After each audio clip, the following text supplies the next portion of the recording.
In today's video, I'm going to teach you how to apply for Medicaid online. To get started, open the official Medicaid website. This is the best place to begin because Medicaid is managed at the state level, so the exact application process can vary depending on where you live.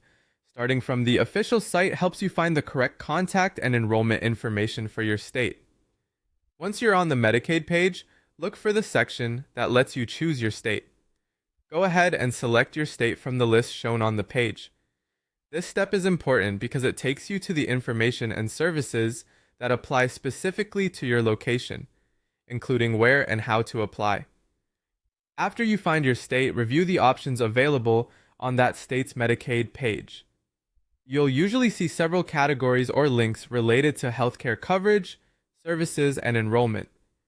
At this point, you want to move toward the application area rather than general information pages. Next, click on Enrollment. This section is typically where states organize information for people who want to sign up for benefits. If you're applying for Medicaid for the first time, this is usually the most direct path to the online application portal.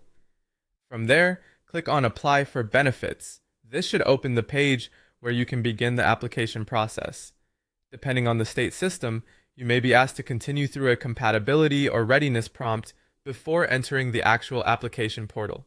If that appears, simply follow the next prompt on the screen to continue. After that, you'll be taken to the account setup page.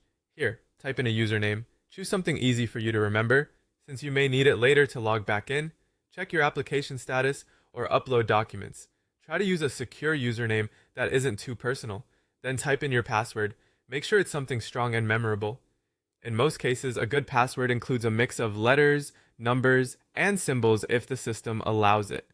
Since this account may contain personal benefits information, it's a good idea to store your login details somewhere safe. Once your username and password have been entered, click Sign Up. This creates your online account and moves you forward in the Medicaid application process. As you go through these screens, take your time and read each page carefully. Government benefits portals often include instructions, eligibility notes, and document requests that are important for completing your application correctly. Following each prompt carefully can help you avoid delays and make the process much smoother.